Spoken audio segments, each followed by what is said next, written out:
Здравейте, прекрасни хора! Здравейте, привърженици на минимализмът или тези, които се опитват да станат по-минималистични и се стремат към по-малкото. По-малкото е повече и как минимализмът промени живота ми. За това ще си говорим в това видео. Това е заглавието на това видео, което избрах, защото искам да ви покажа или докажа, че по-малкото наистина е повече. Годината е 2025. Светът около нас никога не е бил толкова шумен, толкова пренатоварен и не е имал такова изобилие от стоки и информация. И точно за това днес е важно от всякога допреди да търсим и да стремим по-малкото. Нека да кажа нещата черно на бяло. По-малко неща, повече яснота. По-малко разсейване, повече фокус. Минимализмът и неговите принципи ми помагат ежедневно да намаля стреса си и да се фокусирам върху важните неща, да постигна тази лекота. Точно за това ще си говорим в това видео. Ако тази тема ви е интересна, останете до края на това видео. Сигурна съм, че до края на него ще споделя някои гледни точки, които може би вие досега сте виждали по друг начин, или може би ще ви дам някои идеи, които може да практикувате, за да потърсите и ви малко повече свобода и спокойствие във вашия живот. Преди да започна по темата, за тези, които познават вече този канал, здравейте отново! Много се радвам, че пак се виждаме тук. Благодаря ви, че си взимате време за малко вдъхновение и мотивация. За новодошлите нека се представя. Името ми е Деси и живея в чужбина в Германия от много години. Занимавам се с личностно развитие, както с здравословен начин на живот и повече от 6 години практикувам минимализъм, простота, с една единствена цел да си улесня живота, който така или иначе е достатъчно сложен в тези времена. Минимализмът не е нещо, което се случва от днес до утре. Това е един процес и ако ние сме любопитни какво въздействие ще има върху нас и нашият лайфстайл и околните около нас, тогава сега е момента да го започнете. Не чакайте дълго или този перфектен момент, в който ще си кажете сега съм готова да пробвам някои други неща. Де-факто минимализмът или простият начин на живот не е тренд, не е модно течение. Когато преди 6 години реших да направя тази стъпка и да изчистя тотално целият си дом, тогава за мен се промениха много неща. Не само, че моето пространство вкъщи започна да диша и аз с него, но и в моята глава, в моят ум се случиха много позитивни неща, защото тогава, когато опростим всичко около нас, тогава имаме повече свободно място тук горе, ако действително си го представим като един задръстен шкаф, ако нещата около нас са подредени, тогава имаме повече свобода и в мислите. Аз лично търся минимализмът навсякъде. Търся простота навсякъде. Било то по какъв начин гледам и слушам медия или по какъв начин изглежда телефонът ми, примерно какви са апликациите на телефона ми. Гледам навсякъде, където мога да прочиствам и разчиствам, да създам тази простота, това пространство, за да с каквото и да се заема, да не се чувствам пренатоварена. Живота в днешно време е достатъчно сложен и има толкова много неща, над които ние нямаме абсолютно никакво влияние, нито на работното място, нито докато пазаруваме, но от тези сфери, в които ние имаме възможността да въздействаме, тогава ние може да се създадем една простота, така нареченият минимализъм. Така че не мислете за минимализъм само като разчистване на вашия дом. Мислете за минимализмът също като философия, като начин на мислене. Най-лесното, което може да направите веднага след като свърши това видео, е да вземете вашия телефон. На него прекараме много време през деня и го гледаме може би 20, 50, 60 пъти на ден. Нещото, което може да направим е да подредим телефонът, да подредим апликациите, които ползваме, тези, които не ги ползваме, да ги изтриеме, да си направим папчици. Затова, когато го отворим, искаме да намерим нещо, да знаем точно къде е. Това е нещо доста лесно, което може да бъде направено буквално за 5 минути, но все пак води големи резултати. Искам да дам един пример и да ви попитам всъщност един въпрос. Били ли сте на място, където е нямало нищо, буквално почти празнота и все пак вие сте се чувствали изпълнени? Това се случи при мен, когато бяхме в градчето Киото в Япония на светското ни пътешествие преди няколко години, когато посетихме един темпел, мисля, че на българския храм, точно така посетихме един храм, както вече казах, в града Киото, в който беше и една от най-известните зен градини, която всъщност се състои от камъчета, малко наситни камъчета. Има дума за това, но не знам точно как се казва. Чакъл, мисля, че не съм сигурна. При всички положения много малки камъчета и 15 камъка, които са композирани по един много определен начин. И философията на японците е, че 15 е числото на съвършенството, перфектното число. Затова от никой от ъглите, където и да се намира зрителя, не може да види 15 камъка едновременно. Този храм имаше огромно въздействие върху мен. Беше туристическо място, съответно имаше доста туристи навсякъде, но все пак енергията, която цареше там, беше главозамайваща. Факта, че в помещенията, които бяха там, нямаше абсолютно нищо и все пак човек се чувстваше толкова изпълнен. Много деликатни рисунки по стените, бамбукови килими и тази градина отпред, която беше също много впечатляваща. Тази чистота, това пространство, тази пръснота всъщност беше това, което имаше толкова голямо влияние върху всички нас. Често си давам сметка, че когато имаме по-малко, се чувстваме всъщност по-изпълнени. Бях очарована от това място, от това спокойствие, което витаеше във въздуха. В днешно време е точно обратно. Искаме от всичко повече, повече, повече. Карали сме се ние самите в колелото на хамстера и какво се случва всъщност?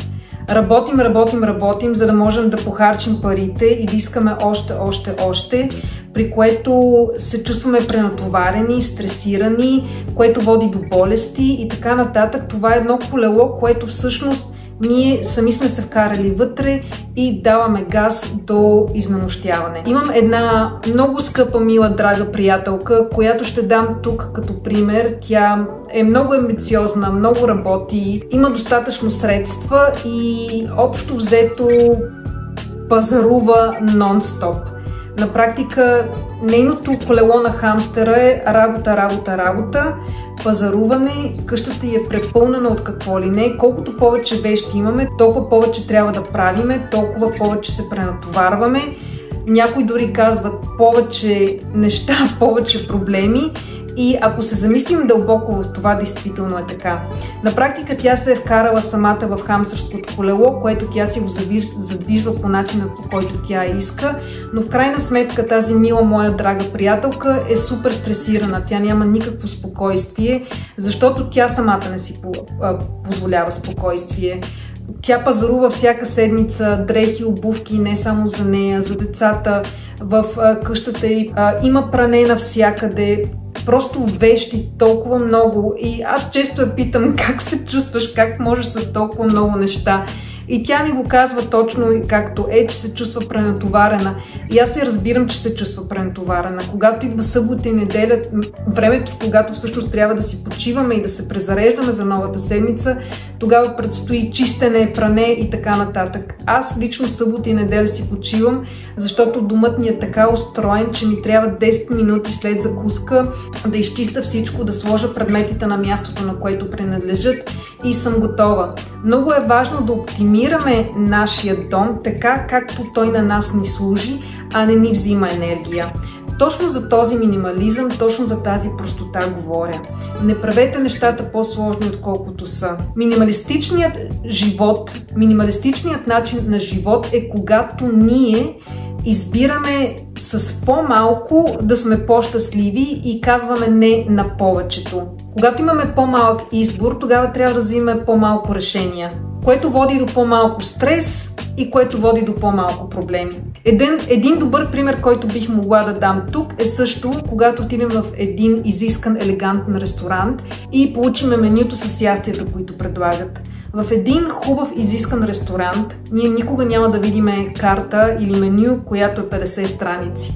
Защото те знаят, че по-малкото е повече. Абсолютно достатъчно е 3 ястия с месо, може би 2 с риба и няколко вегетариански варианта, защото човек, когато иска да седне в изискан хубав ресторант, не иска да гледа 10-15 минути в менюто и да се чуди пренатоварен само от това, че трябва да вземе решение какво иска да поръча. Аз лично не обичам, когато седна в ресторант и ми донесат такава книга и аз трябва първа да избирам какво ястие искам. Колкото е по-малък избора, толкова по-лесно се взима решението. Толкова по-малко стрес, толкова повече време. В случая в ресторанта време е да говорим с нашите събеседници и да се наслаждаваме на напитката, която вече сме си поръчали и така нататък. Точно така и в живота. Колкото по-ние си улесняваме нещата, толкова повече може да профитираме от това, че имаме свободно време. Когато си говорим за свободно време, искам да ви предизвикам също с един друг въпрос. Когато, примерно, сте в супермаркета и чакате на опашката, може би 1 минута имате или 2 да чакате на опашката, какво правите? Нещото, което всички правим, не е ли така? Взимаме телефона и почваме да скролваме, за да тази 1 минута да бъде запълнена с нещо. Не може да оставим 1 минута свободна за нашата глава, за нашият мозък. Не може да спрем за малко и да гледаме в една точка. Точно това също е нещо, което може ние съвсем целенасочено да се стремим към него. Към по-малкото пренатоварване също от медии или от информации, които в днешно време ни заливат от всякъде. Това е наш избор. По-малко е повече. Стремежът към повече в днешни времена е нещо, което действително не ни прави услуга, а напротив. Затова мисля, че ние трябва да изградим един вид филтър, в който да видим от кои неща ние може да се лишим или да ги намалим. Когато домът е по-подреден, има по-малко вещи, тогава човек като изцяло не се чувства толкова пренатоварен в дома си. Поне при мен е така. Аз вкъщи искам да е място, в което да се презареждам, а не да бъда абсолютно изсмукана от предмети и от затрупани неща навсякъде. Обичам, когато повечето пространство всичко ми е празно, имам само някои вещи, които действително ме радват и ми харесва да ги гледам. Но минимализмът може да бъде вкаран във всяка една сфера. Освен в, както вече казах, телефона, например, дори социалните канали, които следвате. Ако примерно следвате 50 инфлуенсъра, то това е определено много.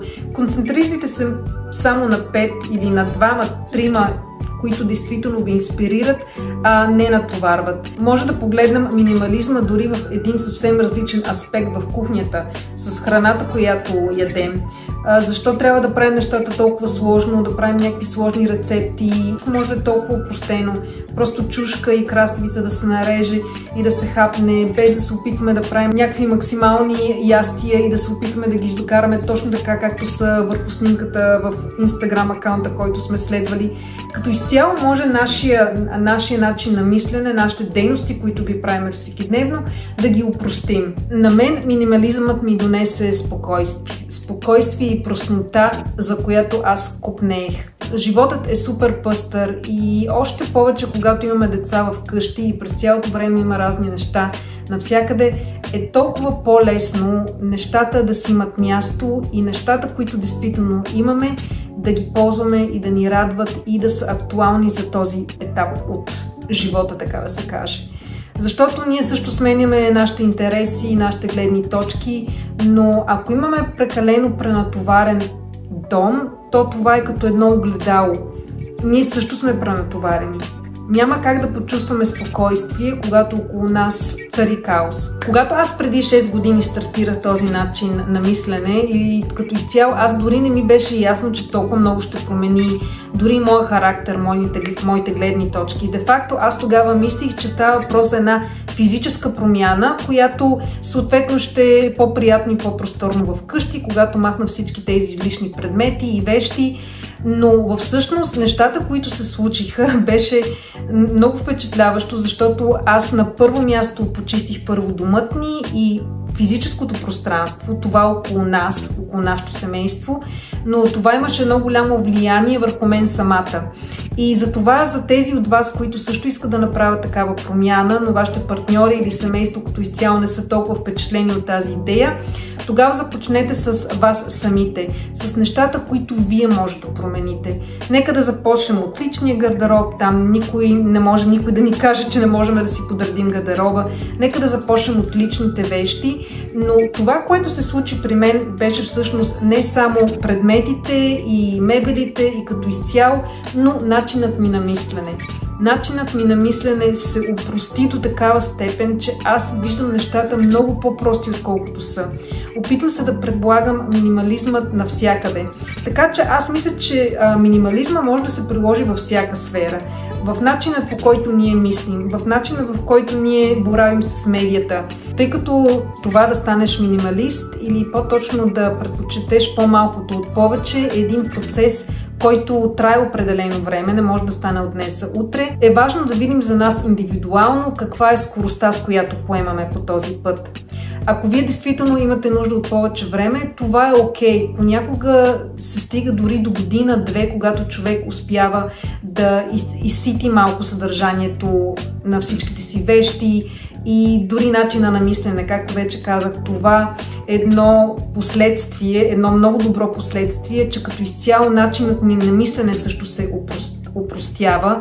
Тогава ставаме доста по-фокусирани върху нещата, които действително имат значение, отколкото от плънката, от този пълнеж, който навсякъде бутаме и слагаме неща. Аз минимализма винаги го визуализирам като едни шкафове, които са натъпкани с какво ли не и тогава не сме в състояние да намерим точно това, което ни трябва. Или този пълен гардероб, когато го отворим и първото чувство, което получим е главоболие. Аз не знам защо и гледната точка е, че един гардероб трябва да е пълен с дрехи.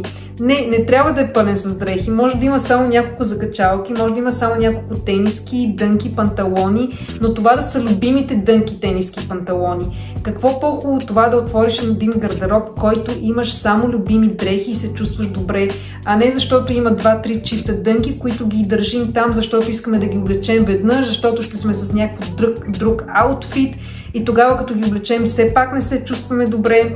Аз, откакто съм си изчистила гардероба, се чувствам невероятно и това да се облека, дори стилът ми на обличане се подобри, бих казала, защото знам, че нося нещата, с които само се чувствам добре и които ми седат добре, надявам се. Опитайте се да намерите време в ежедневието, в което просто седите на канапето и не правите нищо. Например, след един натоварен ден, били сме в офиса, срещали сме се с хора, ходили сме на пазар, оправили сме с деца, семейство, какво ли не, седим вечер на канапето и какво правиме? Взимаме телефона, за да правим онлайн шопинг. Това е най-лошото нещо, което може да направите. Напротив, това време трябва да бъде използвано за правене на нищо. А правенето на нищо е презареждане. Това е едно време, в което ние можем да се генерираме и заредим с нова енергия за следващия ден. Това също е минимализъм, когато предпочетем нищото пред нещото. И така, тъй като това видео ще стане много дълго, ако продължа да философствам тук, ще прекратя за сега. Много ще се радвам, ако в коментарите долу стартираме един вид разговор или дискусия по темата, как вие виждате нещата, искате ли да станете минималисти или искате ли да опростите някои сфери във вашия живот, получава ли се, имате ли трудности. Аз ще отговоря на всички въпроси. Много ми е интересно какво пишете и какво ви вдъхновява и харесва, така че много ще се радвам за коментари. Надявам се, че такива прости примери, като менюто в ресторанта или храмът в японското градче Киото, ви дават някаква ясна сметка, че действително в някои моменти и най-вече в този забързан живот е по-добре да изберем по-малкото. Надявам се да направите малки или големи стъпки към опростяването на нещата и съм сигурна, че ще профитирате от това. Много ви благодаря, че останахте до края на това видео. Много ще се радвам да се видим в следващото. А ако такъв тип съдържание ви харесва, абонирайте, моля, канала или препратете това видео на някой, който може да има нужда от тази информация. А ние ще се видим в следващото видео. До скоро!